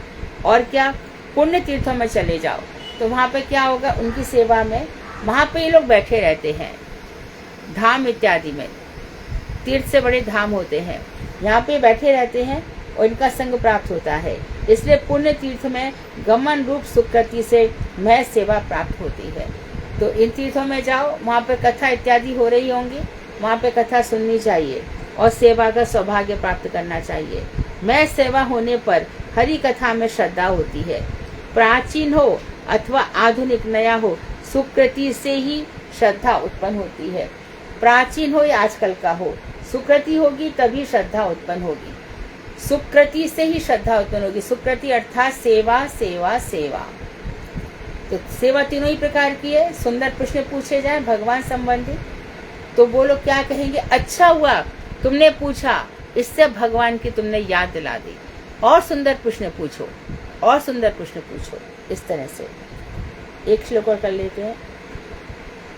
सर्वतां स्वकथा कृष्णः पूर्ण श्रवण कीर्तनाः हृदयन्तस्थौ भद्राणि विधुनोति सुहृत सताम। ये बता रहे जात श्रद्ध, जिनके हृदय में श्रद्धा उत्पन्न हो गई है।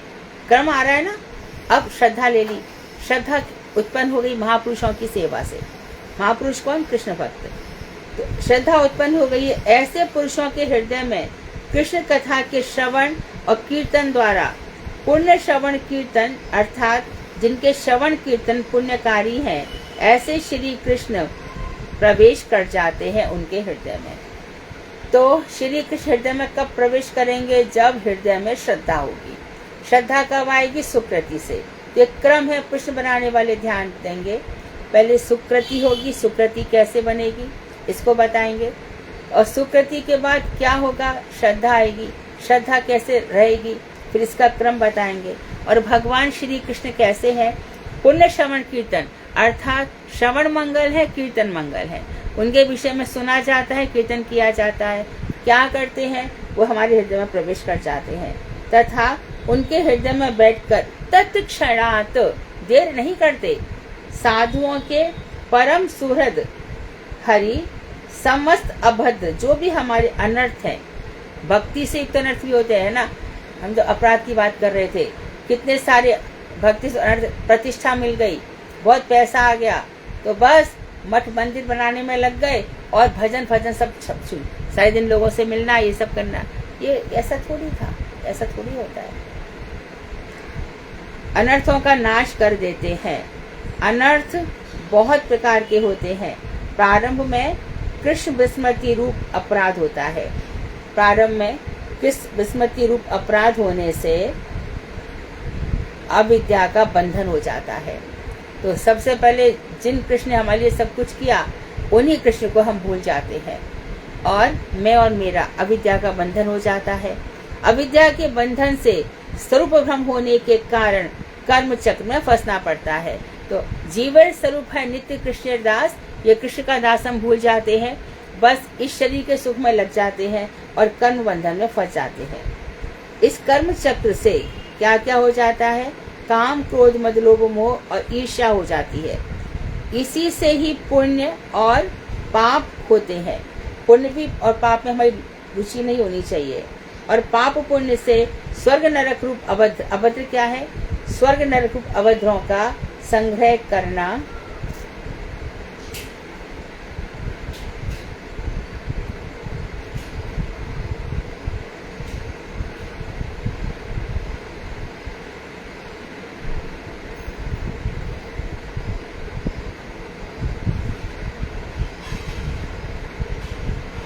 संग्रह करना होता है। तो ये है ना, बहुत समझाने के लिए है। और फिर तुम्हारा अगला श्लोक भी आ जाएगा, नश्च प्रायेषु अभद्रेषु वाला। तो इसको हम कल कंटिन्यू करेंगे क्योंकि ये बहुत उत्तम श्लोक है। वांक्षा कल्पतरुवैश्य कृपा सिंधुभ्येव च पतितानां पावनेभ्यो वैष्णवेभ्यो नमः।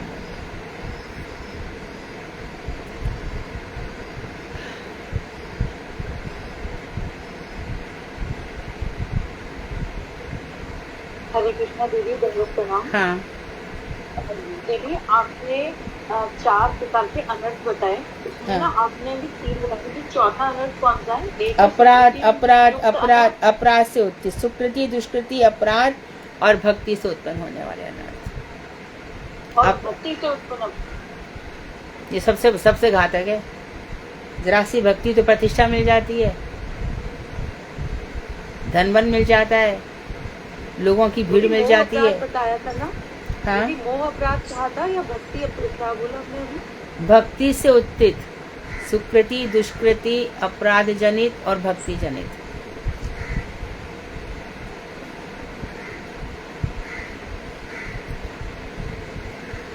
हरे कृष्णा दीदी, दंडवत प्रणाम। हाँ, दीदी जैसे आपने बताया सुकृति का, तो सुकृति दीदी कथा सुनने से आती है। एक तो आपने बताया हाँ, हम एक कथा सुकृति सुनने लगते हैं। और एक सुकृति हाँ वो है जी। जो हम पिछले जन्म में बहुत दान इत्यादि कराए है ना, तो इस जन्म में हाँ जी। इतना धन धान्य मिल जाता है, समय ही नहीं मिलता, सुख भोग में लगे रहते हैं, तो भक्ति नहीं होती। 1 फैक्ट्री, 2 फैक्ट्री, फिर 4 फैक्ट्री, फिर इससे पैसा छीन, उससे पैसा छीन, फिर सरकार से पैसा बचाइए, उसी चक्र में पड़ जाता है इंसान।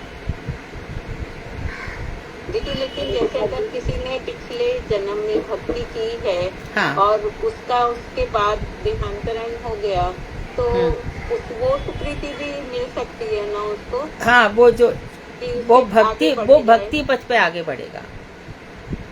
ठीक है दीदी। तो मेरा जो भक्त है वो श्रीमताम गे है, भक्तों के घर में श्रीमताम के गे है उसका।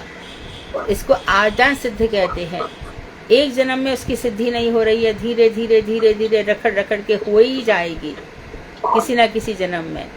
तो जिस तरह से भरत जी हैं, आसक्ति उनको डुबो ले गई, हिरण का जन्म मिला, बाद में फिर उन्हें ऐसा जन्म लिया, इस प्रकार से अज्ञ की तरह व्यवहार करते रहे। पिताजी कह रहे हैं कि गायत्री जब त्रिपदा बिहारती, इनको कर आचमन कर, परंतु पहले वो कुछ और करेंगे फिर बाद में आचमन करेंगे। ऐसा जड़वत व्यवहार किया, लेकिन परम ज्ञानी थे। हरे कृष्ण जी, प्रणाम, राधे राधे। राधे राधे। दीदी एक दफा ये रिपीट करेंगे अपराधों के जो नाम है? क्या रिपीट करूं? अपराध 4 प्रकार के हैं। 4 प्रकार के अनर्थ। हाँ जी। सुकृति से, दुष्कृति से, अच्छा जी। अपराध होने से और भक्ति होने से।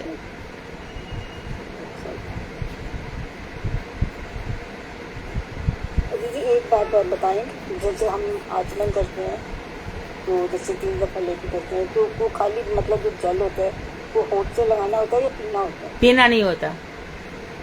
ओष्ठ प्रांत कोने में, यहाँ पे अंगुष्ठ मूल में टच करना होता है लिप से। हाँ, बस ऐसे स्पर्श करके ऐसे। ठीक है जी।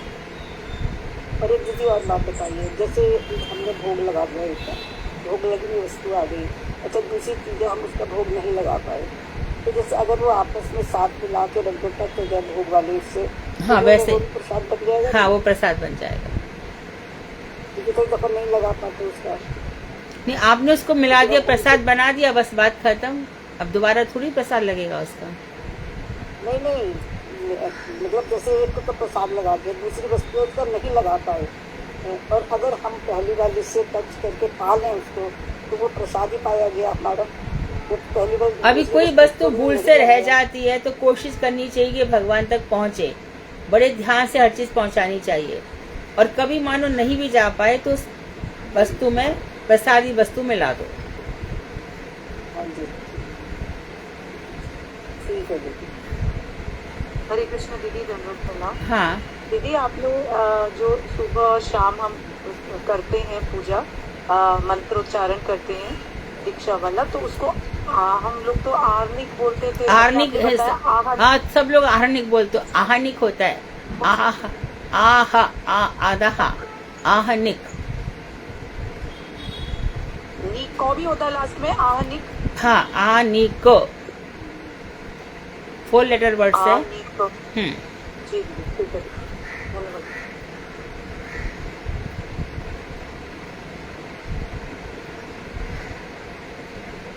दीदी मुझे तो पता ही नहीं चलता था ये वर्ड बोला क्यों जाता है। आहनिक, आर्निक, आर्निक हमने सब कुछ सुन लिया। आहनिक, आहनिक कहते हैं दैनिक कृत्य को। आहनी होता है दिन, दैनिक कृत्य को आहनी कहा जाता है। दिन के अहनी के 3 भाग होते हैं ना, हम कहते हैं कि अष्टलीला, पूर्वा लीला, मध्यान लीला, अपराह्न लीला। तो अहन है ना वहाँ पे, उसी अहन से क्या बना, आहनिक विशेषण बना। जी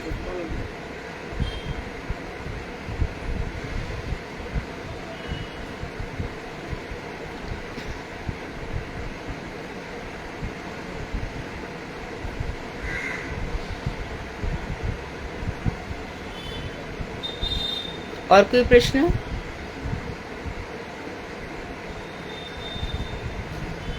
ठीक है, श्रीमद् भागवत सुधा। अगला देखिए, भागवत का पूरा जो प्रसंग दिया जाता है उतना ही बताइए, क्योंकि अगली कथा अब आएगी ना। अगली कथा अब आएगी। कृपया बड़ी समझदारी से इस तरह से कथा कहें कि आपको भी आनंद आए और दूसरे को भी आए। कथा के जो प्रसंग दिए गए हैं उसी प्रसंग को बताएं, क्योंकि उसके बाद अगला प्रसंग आएगा और हमने उसको शॉर्टकट मार दिया। और भी एक चीज़ है कि हर किसी की पत्नी 2 होती है, ऐसा नहीं होता।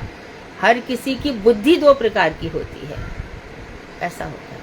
तो कल बताया था, श्रेय पथ होता है, प्रिय पथ होता है। एक कल्याण का पथ होता है जो हमें रुचिकर लगता है वो, तो जो हमारी रुचि है वो कैसी होती है? शरीर संबंधी होती है ना, देह और दैहिक। और एक हमारी रुचि होती है शास्त्रीय, कल्याण करने वाली। आज 10वां अध्याय।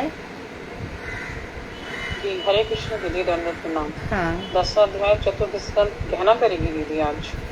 आज गहना बोलेगी। जी हरे कृष्ण। हाँ सुनो, बहुत अच्छी कथा सुनाएगी, सब बड़े आनंद पूर्वक सुने। ओम ज्ञानतिमिरान्धस्य ज्ञानाञ्जनशलाकया चक्षुरुन्मिलितं येन तस्मै श्रीगुरुवे नमः। गुरुवे गौरचन्द्राय राधिकाय तदालये कृष्णाय कृष्णभक्ताय तद्भक्ताय नमः। नारायणं नमस्कृत्य नरं चैव नरोत्तमं देवीं सरस्वतीं व्यासं ततो जयमुदीरये। नष्टप्रायेषु अवक्रेषु नित्यं भागवत सेवया भगवती उत्तम श्लोके भक्तिर्भवति नैष्ठिकी। सर्वप्रथम अपने गुरुपाद पद्म ओम विष्णु हरे कृष्ण मंत्र बोलो गौर प्रिया, फिर बोलो। हरे कृष्णा कृष्णा कृष्णा हरे हरे, हरे राम राम राम हरे। इसका नाम गौर प्रिया, पर सब प्यार से इसको गहना ही कहते हैं। इसका नाम इसकी मम्मी ने इतना सुंदर रखा है, गहना। सर्वप्रथम मैं अपने गुरुपाद पद्म ओम विष्णुपाद अष्टोत्तर शत श्री श्रीमद् भक्ति वेदांत श्रीला श्रीधर गोस्वामी महाराज जी के चरणों में अनंत कोटि दंडवत प्रणाम करती हूँ। तत्पश्चात अपने परम गुरुदेव नित्य लीला प्रविष्ट ओम विष्णुपाद अष्टोत्तर शत श्री श्रीमद् भक्ति स्वरूप सिद्धांति गोस्वामी महाराज जी के चरणों में एवं नित्य लीला चरण कमलों में बोलो, उनके चरण साधारण नहीं होते, चरण कमलों में एवं नित्य लीला प्रविष्ट ओम विष्णुपाद अष्टोत्तर श्री श्रीमद् भक्ति वेदांत नारायण गोस्वामी महाराज जी के चरण कमलों में अनंत कोटि दंडवत प्रणाम करती हूँ। श्रीमती मधु दीदी के चरणों में मेरा अनंत कोटि दंडवत प्रणाम। यहाँ उपस्थित सभी वैष्णवियों के चरणों में मेरा यथा योग्य दंडवत प्रणाम। तो आज हम जिस अध्याय को सुनने वाले हैं, श्रवण करने वाले हैं, उस अध्याय का नाम है यक्ष के हाथ, उत्तम का मारा जाना और ध्रुव का यक्षों के साथ युद्ध। उत्तम का मारा जाना, फिर क्या बोला तुमने? और ध्रुव का यक्षों के साथ युद्ध। ठीक है। तो हम ये चौथे स्कंद का 10वां अध्याय है। पिछले अध्याय के अंत में ये बताया गया था कि ध्रुव महाराज जी के पिता ने उनका राज्याभिषेक करा और वे फिर वन की ओर चले गए। अपने उन्होंने वन की ओर चले गए। फिर अब मैत्रेय ऋषि बता रहे हैं विदुर जी को। मैत्रेय ऋषि तो पिता उत्तानपाद वन की ओर चले गए, है ना? अब इसके बाद हाँ, फिर मैत्रेय ऋषि बताते हैं विदुर जी को कि हे विदुर, महाराज ध्रुव ने अब प्रजापति शिशुमार की पुत्री से विवाह किया, जिनका नाम था भ्रमी। और भ्रमी से उनके 2 पुत्र हुए, वत्स और कल्प। और उनकी जो दूसरी पत्नी थी जिनका नाम ईला था, वो वायु की पुत्री थी और उनसे उनका एक पुत्र उत्कल और एक कन्या का जन्म हुआ। तो 2 पत्नियां रही उनकी, भ्रमी और दूसरी थी इला। हाँ, पहली के भी 2 बच्चे हैं और दूसरी के भी 2 बच्चे हैं, ठीक है। हाँ। फिर ध्रुव के जो भाई थे उत्तम, उन्होंने अभी विवाह नहीं किया था। उत्तम एक बार शिकार करने के लिए हिमालय पर गए थे और हिमालय पर ही उनकी एक बड़े बलवान यक्ष के द्वारा उनका वध हो गया। और सुरुचि भी जब उत्तम को वहाँ ढूंढने गई तो सुरुचि जी की भी, मतलब जो उनकी माता है, उनकी भी वहाँ पे मृत्यु हो गई। तो दोनों की मृत्यु हो गई। जब ये बात ध्रुव जी को पता चली, ध्रुव महाराज को ये बात पता चली, ये समाचार उन तक पहुँचा, तो ध्रुव महाराज क्रोध और असहिष्णुता से उत्पन्न शोक से अधीर होकर और विजय के लिए रथ पर सवार होकर यक्षों के निवास। असहिष्णुता का क्या अर्थ है गौर प्रिया? इंटॉलरेंट दीदी। हाँ, इंटॉलरेंस, सहन नहीं कर पाए वो इस चीज को, सहन नहीं कर पाए। जब वो उत्तर की दिशा की ओर चल रहे थे तो हिमालय की घाटी तक वो पहुंचे और यक्षों का जो परिव्याप्त स्थान है उसका नाम था अलका नगरी।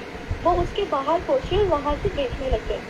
तो जब वो वहां पहुंचकर ध्रुव महाराज ने अपना शंख बजाया, उस ध्वनि से सब दिशाएं गूंज उठी और उनकी पत्नियां, जो यक्षों की पत्नियां थी, वो बहुत डर गई।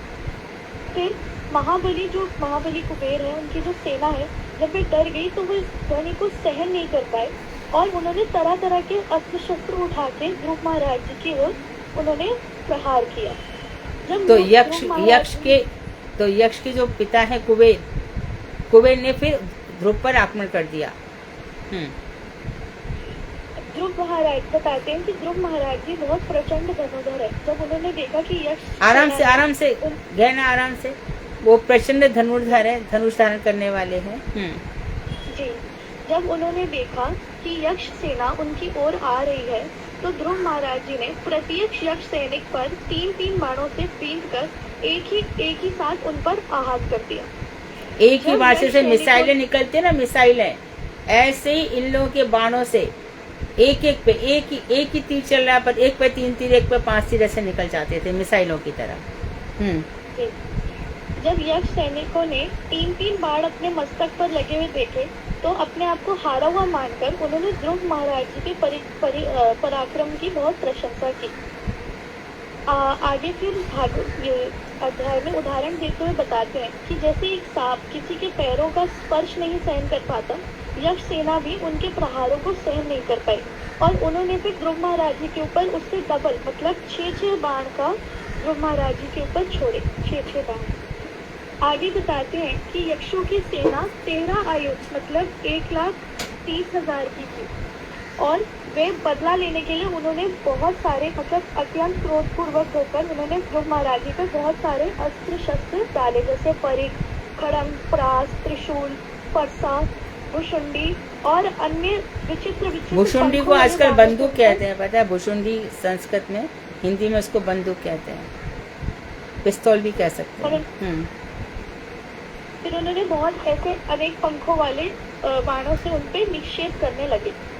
आगे बताते हैं कि जैसे जब वर्षा आती है तो जैसे पर्वत दिखाई देना बंद हो जाता है, उसी प्रकार उत्तानपाद नंदन जो ध्रुव महाराज थे वो भी शस्त्रों की बौछार से ढक गए।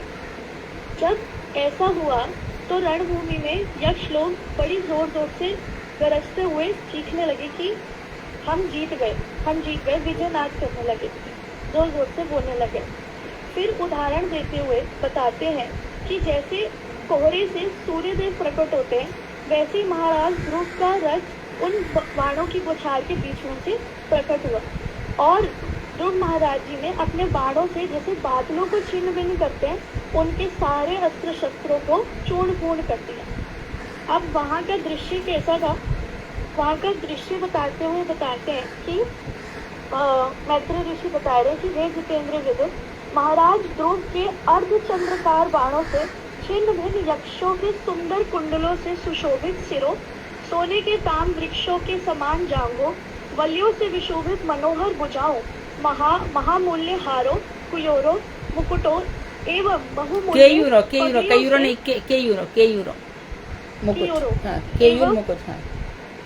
एवं बहुमूल्य पगड़ियों से वह रणभूमि बड़ी शोभा पा रही थी। फिर आगे बताते हैं कि मैत्री ऋषि विदुर जी को ये बताते हैं कि और जब जो यक्ष बच गए थे उसमें से कुछ तो मतलब बाकी सारे तो मारे गए और जो कुछ बच गए थे उसमें से कुछ विकलांग हो गए और कुछ वहां से भाग गए। फिर जब ध्रुव महाराज जी ने सबको परास्त कर दिया तो उन्होंने देखा कि एक भी यक्ष अब उनके सामने नहीं है। अब यद्यपि ध्रुव महाराज जी की यक्षपुरी में जाने की इच्छा तो थी, अभिलाषा तो थी, पर उन्होंने प्रवेश नहीं किया क्योंकि उन्होंने ऐसा विचार किया कि यक्ष बहुत मायावी होते हैं, मानव उनके मन की बातों को नहीं समझ सकते। तब ध्रुव महाराज जी अपने विचित्र रथ पर बैठ गए और उन्होंने जो उनके साथी थे उनसे यही कथन शुरू किया कि मायावियों के साथ कार्य कैसे मनुष्यों के लिए बोधगम्य नहीं है। तो उसी समय जब ध्रुव महाराज जी आक्रमण का प्रतीक्षा कर रहे थे तो उनको बहुत ही जोर से एक मेघ गर्जन सुनाई दिया और प्रचंड वायु का वेग सारी दिशाओं में फैल गया। तभी मेघों से खून, बर्फ, कफ, पीप, मल, मूत्र, चर्बी आदि की वर्षा होने लगी और हम जहाँ का दृश्य बता रहे और गगन मंडल से महाराज ध्रुव के समक्ष ही बहुत से सर्वहीन धर गिरने लगे। उसके बाद बताते कि आकाश में एक बड़ा सा पर्वत था जिससे चारों ओर पत्थरों की वर्षा होने लगी और साथ ही साथ उस पर्वत से गदा, परिघ, तलवार, मूसल आदि भी गिरने लगे। महाराज ध्रुव ने देखा कि भयंकर मतलब जैसे ये वाला है कि सर्प क्रोधपूर्ण नेत्रों से आग की चिंगारियां करते हुए वज्र की भांति उनकी तरफ आ रहे थे फुंकार करते हुए, और साथ में ऐसे पशु जैसे मदोन्मत्त हाथी, सिंह, व्याघ्र आदि झुंड के झुंड बनाकर उनकी ओर दौड़ते हुए आ रहे थे। जब उन्होंने ये भी देखा कि एक विराट समुद्र मानो प्रलयकालीन महाभयंकर रूप धारण कर अपनी उत्ताल लहरों से संपूर्ण भुवन को डुबाता हुआ भीषण गर्जना के साथ उनकी ओर बढ़ रहा है। जब ये मुनियों ने देखा तो जो मुनि थे तो विदुर जी को बता रहे मैत्री ऋषि, जब मुनियों ने ये देखा तो मुनि वहाँ पे आ गए, उस स्थान पे आ गए। तो उन्होंने महाराज ध्रुव पर अपनी दुस्तर महाराज पर दुस्तर माया फैलाई थी, उसके लिए मुनियों ने ध्रुव महाराज जी से कहा कि हे उत्पात नंदन। दुस्तर माया किसने फैलाई थी? किसने फैलाई थी? यक्षों ने। ठीक है। हाँ, जब उन्होंने अपनी दुस्तर माया जो फैलाई है उसके लिए जो ध्रुव महाराज जी का मंगल की प्रार्थना करने के लिए मुनि वहाँ पे पहुँचे। तो जब मुनि वहाँ पे पहुँचे तो उन्होंने कहा कि हे उत्तानपाद नंदन ध्रुव, जिनके नाम कीर्तन अथवा श्रवण मात्र से ही दुस्तर मृत्यु के हाथों से अनायास ही बच जाता है, शरणागतों के भय को नाश करने वाले वे भगवान चक्रपाणी श्रीहरि तुम्हारे शत्रुओं का संघात है। इसके बाद ध्रुव महाराज जी ने नारायण अस्त्र से प्रहार किया और जैसे भगवान का ज्ञान अविद्या मतलब ध्रुव के पास नारायण अस्त्र था। 1 मिनट, नारायण अस्त्र से प्रहार किया है जी। तो उन्होंने जब नारायण अस्त्र से प्रहार किया तो उसी प्रकार जैसे ज्ञान, भगवान का ज्ञान अविद्या को दूर कर देता है, उसी नारायण अस्त्र ने यक्षों द्वारा फैलाई हुई माया को भी दूर कर दिया। वांछा करते हुए बहुत सुंदर, बहुत सुंदर, बहुत अतिशय सुंदर। क्योंकि ये जो चैप्टर है, जब मैं इसका अनुवाद कर रही थी तो मुझे बहुत ही बोरिंग लग रहा था, लेकिन आज मैं सुन रही तो मुझे इंटरेस्टिंग लग रहा है कि हमारे पास कितनी शक्तियाँ थी। तो एक एक श्लोक का अनुवाद करते करते वही सब युद्ध। तो मैं उस समय एक एक श्लोक लिखते समय मैं पढ़ रही थी दीदी, तो ऐसा लग रहा था कि सामने पूरा सीन चल रहा है, पूरा युद्ध ना जैसे सामने चल रहा है। बहुत अच्छे से प्रेजेंट किया सुधा, तुमने अच्छे उसको चयन किया चैप्टर के लिए।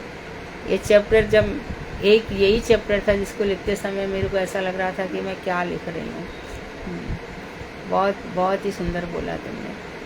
तो गौरप्रिया, तुम हर 10-15 दिन में एक चैप्टर बोला करो, हमारे और भी दूसरे लोग तुमसे सीखेंगे।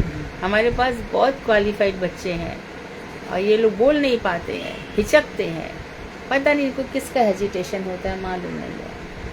भगवान की कथाओं में क्या हेजिटेशन होना चाहिए? तुम सब में एक एक में इतना बल होना चाहिए कि सारे जगत को तुम लोग प्रचार प्रसार कर सको। एक तो दफे टोका, उससे बुरा हुआ क्या? अच्छा ही हुआ ना। आज कितना, मानो मैंने गौरप्रिया को एक बार टोका, आज कितना अच्छा प्रेजेंट किया इसने।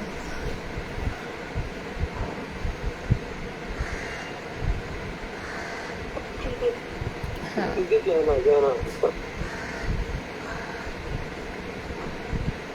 टोकना बुरा नहीं, बहुत सुंदर। हाँ, दीदी, आपने शिशु मार्ग के विषय में क्या बताया था? प्रजापति शिशु मार्ग के विषय में आपने बताया था लोक क्षेत्र के विषय में, और वो शिशु मार्ग चक्र है ना, अरे उसमें सारी की सारी ग्रह नक्षत्र हैं, उसको पढ़ना आसान नहीं है। उसके अंदर सब बैठे हुए, उसकी पूंछ से लेके सिर तक सब वहाँ पर बैठे हुए हैं। ये तो यहाँ पे प्रजापति शिशु मार्ग और इनकी पुत्री से एक ध्रुव जी का विवाह हुआ महाराज। हाँ, भ्रमी से। बाद में तो ये जो शिशुमार है, बाद में ये मतलब ये शिशुमार चक्र है, और यही वो मतलब ब्रह्मा जी के जो पुत्र हैं प्रजापति हमारे बने। देखो, सूर्य चंद्रमा जितने भी नक्षत्र हैं सबका परिवार है। चंद्रमा ने अपनी सारी बेटियां, दक्ष ने अपनी सारी बेटियां चंद्रमा को ब्याह दी थी, और उसमें चंद्रमा एक से ज्यादा प्यार करता था। तो दक्ष ने उसको शाप दे दिया, कुछ दिन पे दिन घटता जाएगा। ये सबके परिवार है, सब कोई, चाहे मंगल हो चाहे शुक्र हो, सबके अपने अपने परिवार है।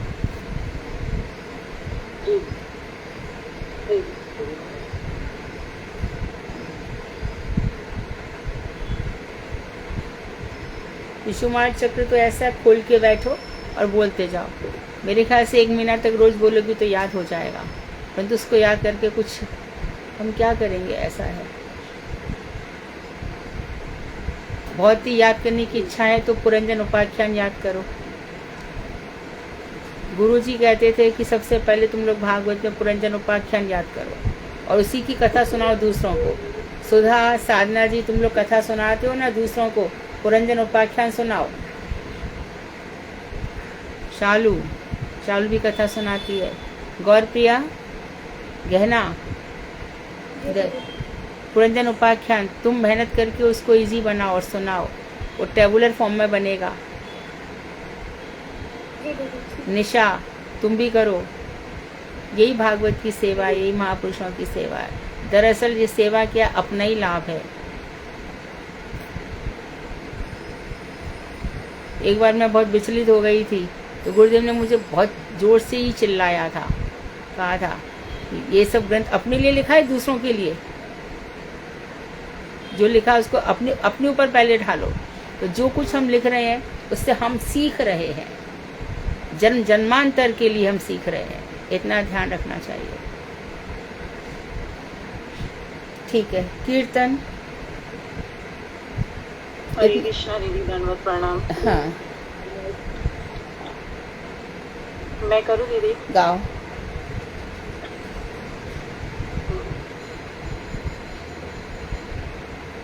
कृष्ण देव जय जय देव हरे, जय जगन्नाथ हरे। सीत कमला कुच मंडल, धृता कुंडलये, कलित ललिता वनमा, जय जय देव हरे। दीनमणि मंडल मंडना, भवा खंडनये, मुनि जन मानस हंसा, जय जय देव हरे। कालीय विश्वाधर रंजना, जनारंजन।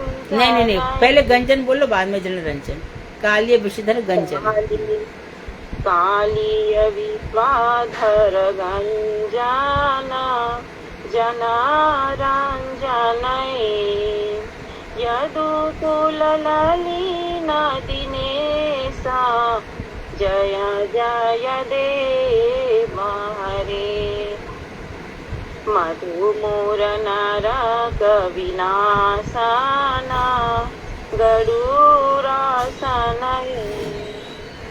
सुरकुल के निदाना, सुरकुल के निदाना, जय जय देव हरे, जय जय देव हरे, जय जगन्नाथ हरे।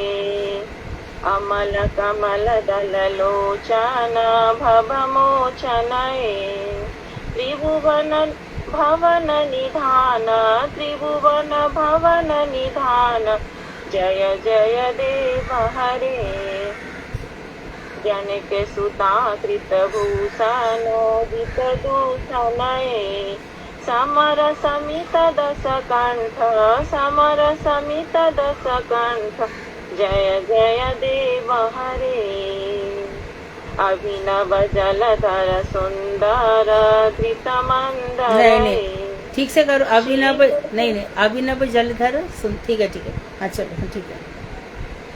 अभिनव जलधर सुंदर धृत मंदर, श्रीमुख चंद्र चकोरा, राधा मुख चंद्र चकोर, राधा कृष्ण युगल किशोर जय जय देव हरे तब चरणे प्रणतावयं